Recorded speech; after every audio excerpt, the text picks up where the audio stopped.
Good evening. Welcome to a first Wednesday session of Cat Space.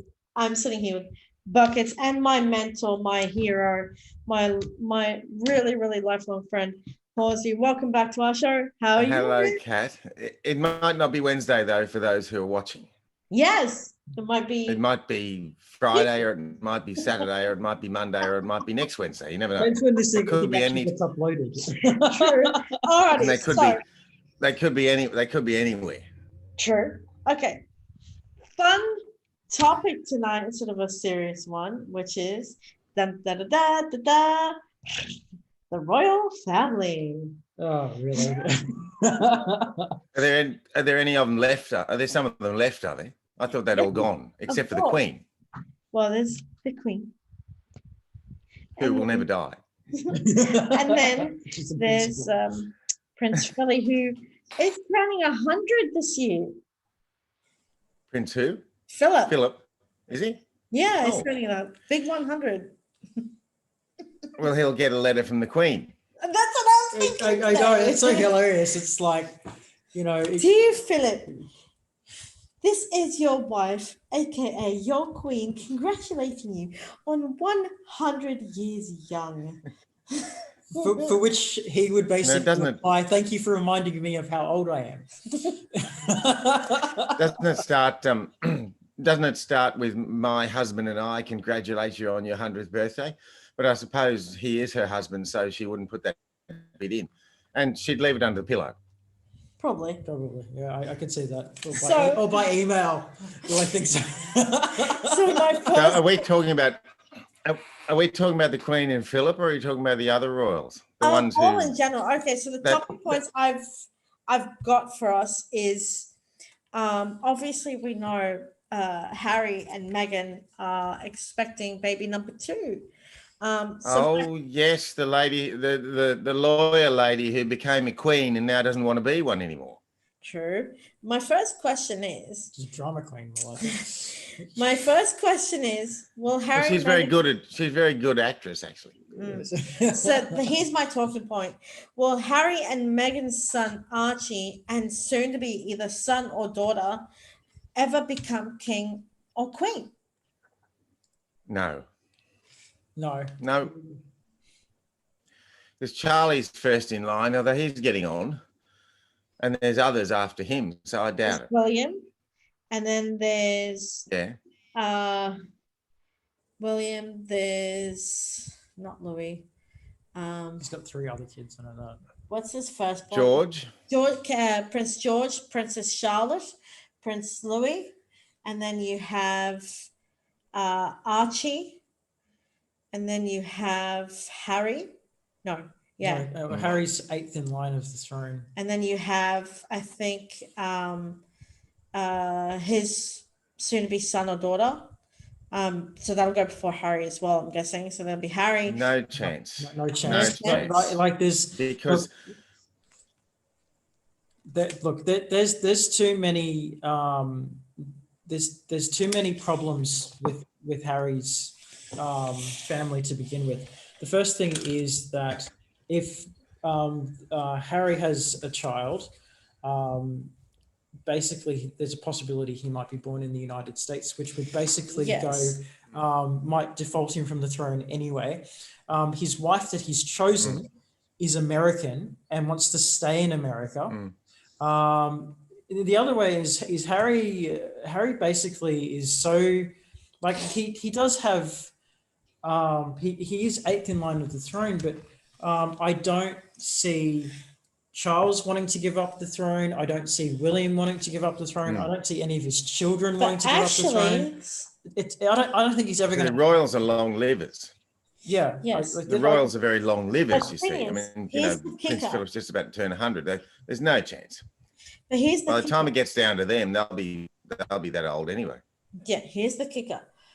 Her Royal Highness Princess Beatrice of York, Princess Eugenie of York, gave birth to her son. So that means her son will go straight after Archie, leaving Harry's either son or daughter down the line, and then Harry will go further down the line So you don't think that Harry's son Archie or his soon-to-be son or daughter will become king or queen? No. Not for a long, long time. Who's Eugenie? Who's that? She's the Who's daughter she of married to? His Royal Highness Prince Andrew and the Duchess of Oh, York. Andrew, right. Okay, Well, yeah. he should be removed as HRH because of his behavior. That's not. But, okay, so we've It's not exactly the greatest king to put in charge. so hands up. Who says yes? Who says no? I don't think anyone from Harry's immediate family will ever make the throne at any period of time. Not unless COVID kills everyone and he's the only one left. Okay. So Well, haven't Harry and Meghan gone away from the royal family? Haven't they, Well, given it away? they're on from what I've been researching and reading, is that they're on a sort of, I wouldn't call it hiatus, but a step back. This is the debate about them, is that when they were in England, Meghan was receiving the backhand of British newspapers with racial commentary, with bullying her, with treating her badly, and within royal walls.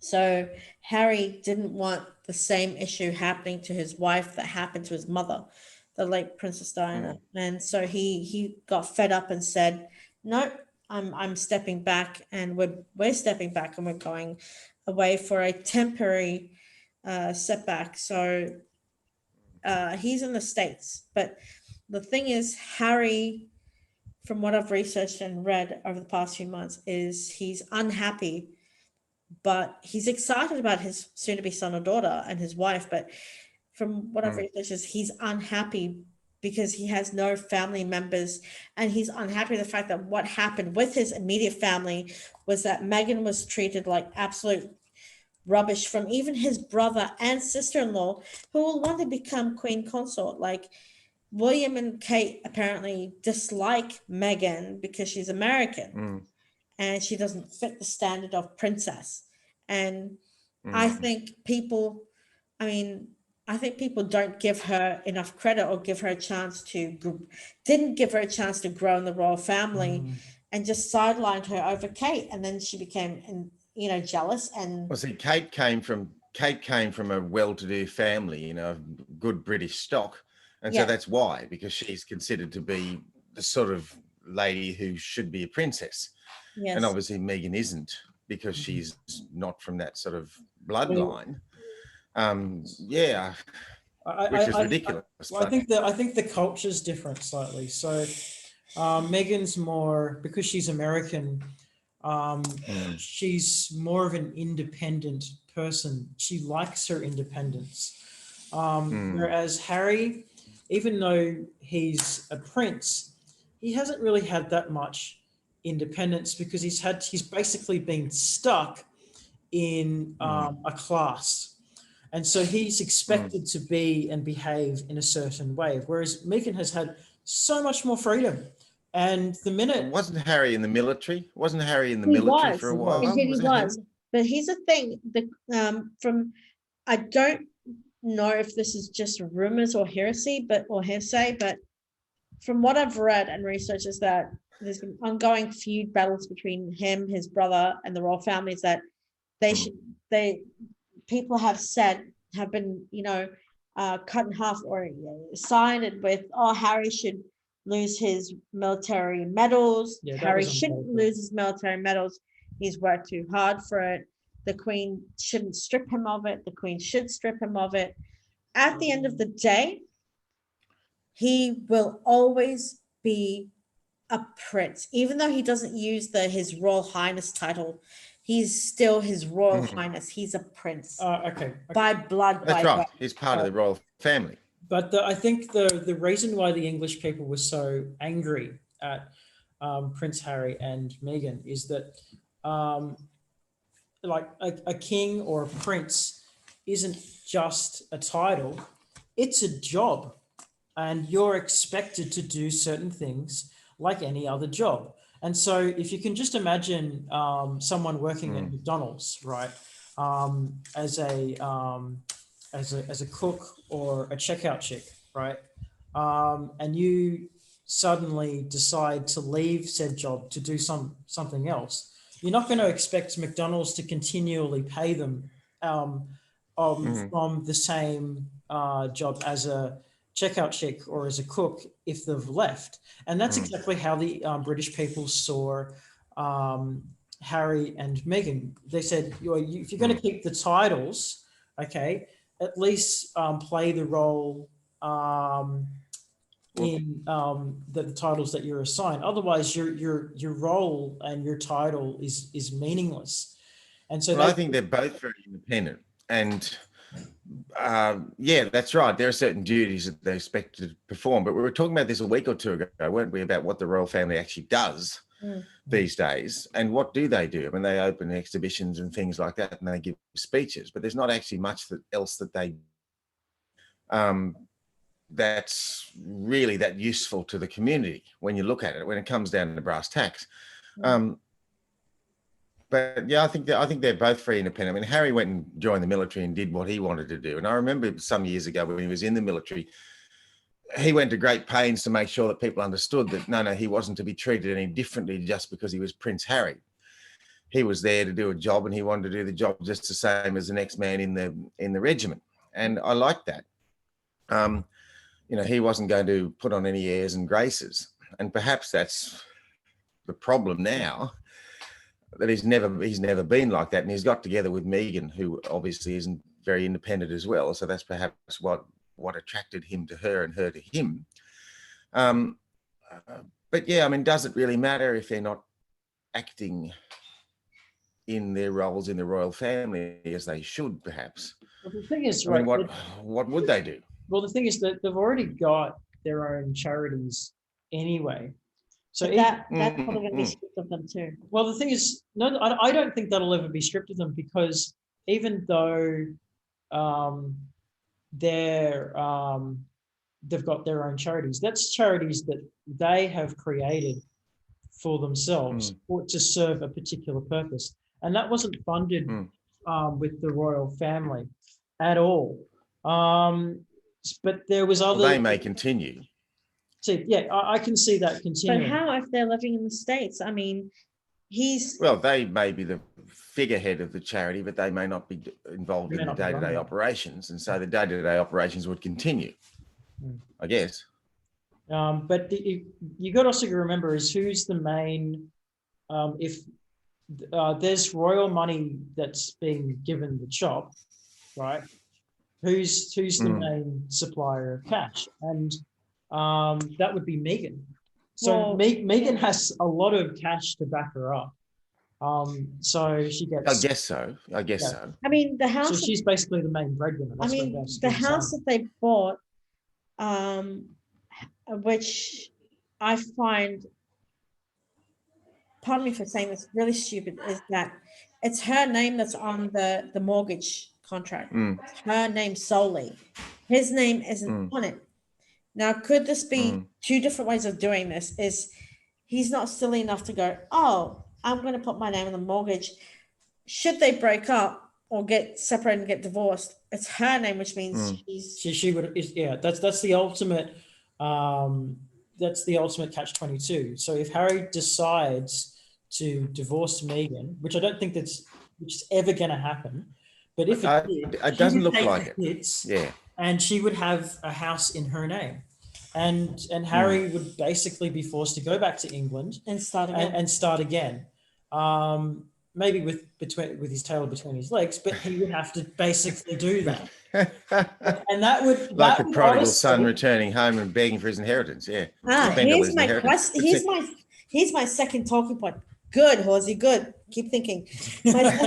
My second point of this is, well, before I get to my second point, is that they now have signed on to the biggest Netflix deal in history, and producing podcasts and movies and TV shows and about, race and culture and behavior and mental health and all that stuff, and what he's gone through as a kid. He's never really grieved his mother. And, he sees her as the strong, incredible, wonderful, amazing thing that's ever happened to him. And now he's got a family he's strong enough to uphold. But good, Horsy, keep thinking of that. The next point I have, sorry, you were going to say something? Just before we go on, we're talking about whether Harry and Meghan would ever break up and what would happen if Meghan owned the house and Harry had to go crawling back to the royal family saying, please, will you have me as a prince again? If you look at those two, I mean, Phil, you said, I don't think they're going to break up. And I think you're right. They seem fairly committed to each other, which is a good thing. Not long after they got together, they started spending time in Canada and the US. Largely, I think, because she wanted to go over there and to spend time there. And he willingly went with her and they spent time there. So, I mean, that's an indication that they're fairly committed to each other. The other thing is, I mean, if Harry is having problems with his own family because he's got together with Meghan and he's willing to ride that out, that's another indication that they're quite committed to each other. So regardless of whether they perform royal duties or not, whatever they do together, I think it's going to be good. And I don't think I think they'll be together for quite a while, if not forever. Yeah. Okay, next. Sorry, I personally think that the Queen should just, for lack of a better word, grow the F up. Sorry. And just let them go, because they're never going to take the throne. Their children will never take the throne. And they're probably doing everything that they would normally do as royals, even if they weren't part of the royal family. So I think the Queen should just move on and just accept them as family, and just grow up. Like at the moment, the focus right now isn't on Harry, except the fact that Harry's left. It's really on William, because if anything, William's going to rule. Charles will probably rule for a few years and then just bail. But it'll be William it'll be William that will basically have a really, really, really, really long tenure. And just let him go. Let him be free. If that's what they want, let them be free. And I reckon Harry's probably gone through this thing with basically his whole life to think, look, I'm always going to be second rate to William. And I've been basically a playboy my whole life, and I want something more than just that. And that's where he's met Meghan, and that's it. So I just really think the Queen should just grow up and just basically. You can't say that about Her Majesty. I just did. Well, you can understand her. You can understand her traditional ways, and you can understand the fact too that at her age, I mean, she's 90. She must be nearly 100, is she now? She's probably not going to change her ways. Yeah, but there is really no point for Harry to come back and go back to royal duties because to be perfectly honest, Harry will never take the throne at any period of time.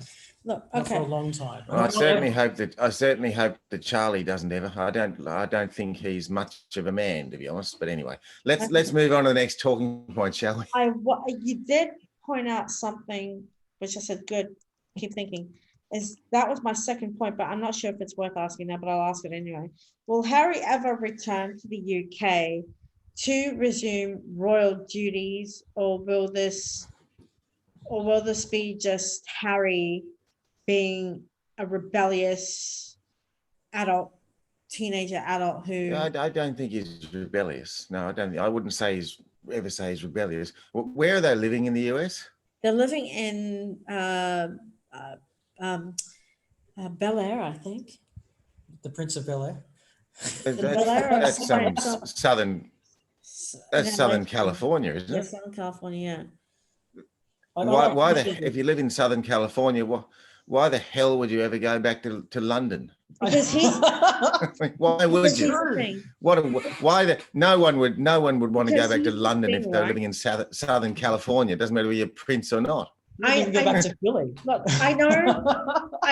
I don't mean for us to go backwards. We are going forwards. But the reason why I think Harry should take his wife, his son, and soon be son or daughter is because as Archie gets older, I think Mm. it would be vital for the monarchy, for the Queen, whether she's alive or not, God bless her, is that he will need to step up and do royal duties when he comes of age, say 10, 11, 12. He's going to have to go back to England with a royal decree, because God bless Her Majesty and the Duke of Edinburgh, if they're not around and Charlie is king by royal, or William is king by royal decree, William has the right to put his foot down and say, by royal decree, I order you to come home with your I family guess to do royal duties. But he can literally say no. so. He can literally say no and say, I refuse to leave this country. Stop me. But the thing is, being in the States, he can't vote. He can't do anything. He has no citizenship. Mm. Yes, but his children will Yes. have the right to vote. In fact, his children, if they wanted That's to, right. they could basically become the president of the United States and have their own power or whatever. So Yes, but Archie was born in England. He will have no right to vote unless Meghan. Well, Megan's a lawyer, isn't she? Or she was when I watched her on television. So I imagine she knows a lot about the law, so she could get out of any royal contracts if it needs be. I'm sure she could. Yeah. I never watched her TV show, but she played a lawyer on Suits. I know she's not really a lawyer. But yes, it would be good if she was. But I think it would be vital. I don't mean for us to go back, but it would be vital for Harry to actually take his son to England, where he is from, and raise him to learn the way of. Well, the question is, by that stage, what will the royal family look like, and what will royal duties be? And it's mattered less and less as each decade has gone by in the late 20th century. So how much is it really going to matter in 10 years, 20 years? Not much is my prediction. Could I just suggest something that perhaps if they're going to be trained to be royal people in this day and age, just give them some scissors and some ribbon. Scissors and ribbon. That's right. That's all they do. Because any more talking points? Yes. Yes. Okay. Moving on. Obviously, we've heard about the feud between William and Harry because of Meghan being American, Kate and Meghan not getting along, William and Harry having a rift due to Harry's wife.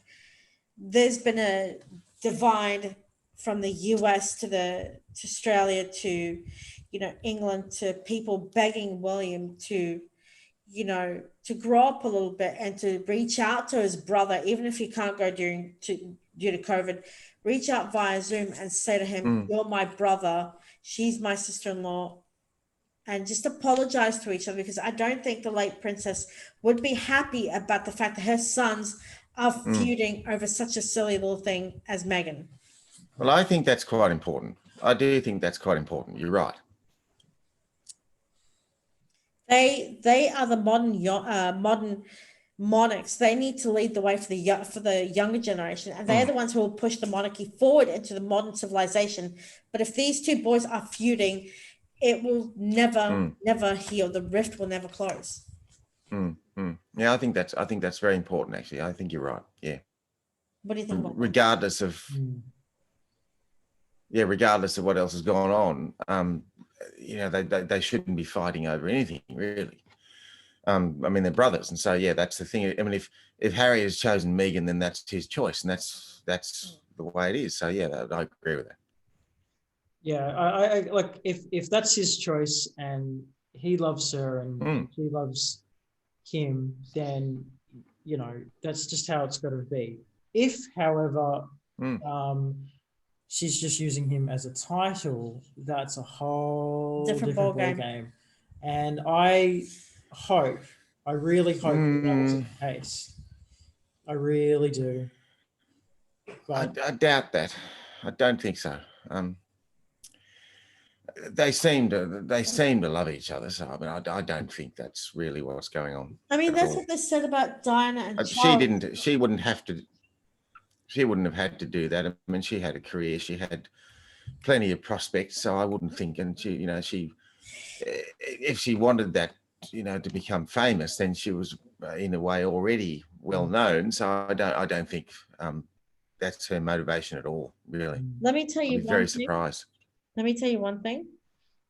Kate and William signed a prenuptial agreement. This year they celebrate a decade together, married for a decade. They signed a prenup, but Harry and Meghan didn't sign a prenup. Well, that's there you go. Well, okay, well that's true love, isn't it? Because I reckon if you basically make someone sign a prenup, that's like saying, putting into law, I don't trust you enough unless you sign this document. Whereas if you I expect that we're going to break up. If you just break up, you already trust them already. That's right. But then again, I mean, if Meghan owns all the property already, she's basically entitled to everything anyway. If everything's in her name, she's entitled to everything anyway. So okay. So I've never understood. Like she can actually lose. Okay, so no, I've never understood the idea of prenuptial agreements. I think they're, as you say, it's an indication that the two partners don't trust each other, and it's no surprise that there are problems, really. The only point I'll make about this is that even though Kate and William did sign an ironclad prenuptial agreement, they were dating for 8 years straight on and off. But after that prenuptial agreement, they've always been in love with each other, but now more so than ever, they're more in love than they've ever been. Ironclad prenup or not, but some say, Harry, you're silly. Some say Harry has a right to not sign one. He's in love with her. Some are saying, for the love of Pete's sakes, money is involved in this. Kids are involved in this. If you divorce her, she takes the kids. She takes whatever property you own. She gets half of what you're earning. But the thing is, this is where my headache lies, is it a smart move? Well, it's just a guess on my part, Kat, but I reckon the prenuptial agreement between Kate and William, I would say that when those two got together and become married, I would say the pressure brought to bear to have a prenuptial agreement probably came from members of Kate's family. That's what I would guess. That's where I reckon it came from. Because they were thinking, we want to make sure that we're going to get something out of this if it does bust up. I think it was them, actually. Yeah, I can kind of see that. I mean, like, if I can see a prenuptial agreement being signed so they don't have to slice the kingdom in half. So, can you imagine that? Someone coming with a big slice and going, boom, and then, here you go, Kate, here's your half. Here you go, William, that's your half. Enjoy. Okay. It's like Moses and Aaron in the Bible, said, rightio, I'll look to the right and I'll take what's to the right and you can have what's to the left, or was it the other way around? And they all went their separate ways. It all just could have, look, if they had a coin toss, I'm just saying it would have been more fair. Just saying. Next talking point. We've got to go our separate way. We've got to go our separate ways soon. Okay. Is it getting late?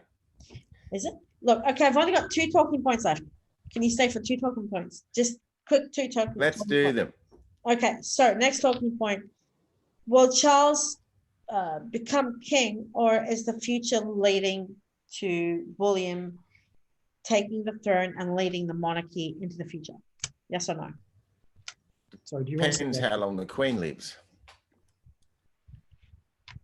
Some are saying... Depends how long the Queen goes for.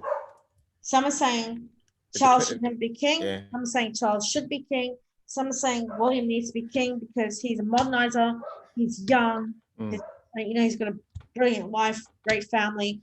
He can lead the monarchy. He's strong. He's capable. He's healthy. Yeah, Charles is 70. He's 71 now. He's 72 this year. But he's been waiting his whole life for this job, and he's been preparing his whole life for this job.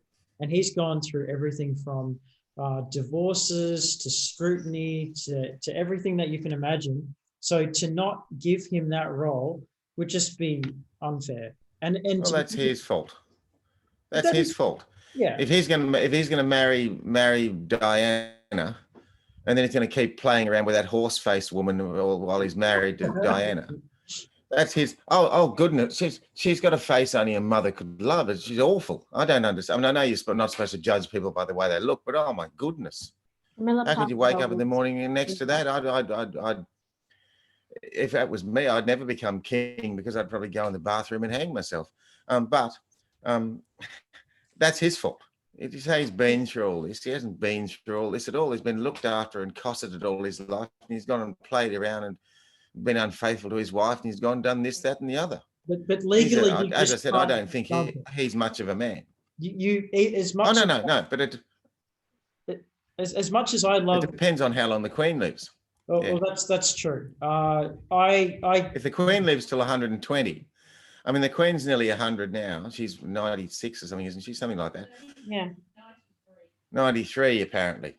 So if she lives, just say, I mean, the best she's going to do is probably about 105, right? Different on 70 years.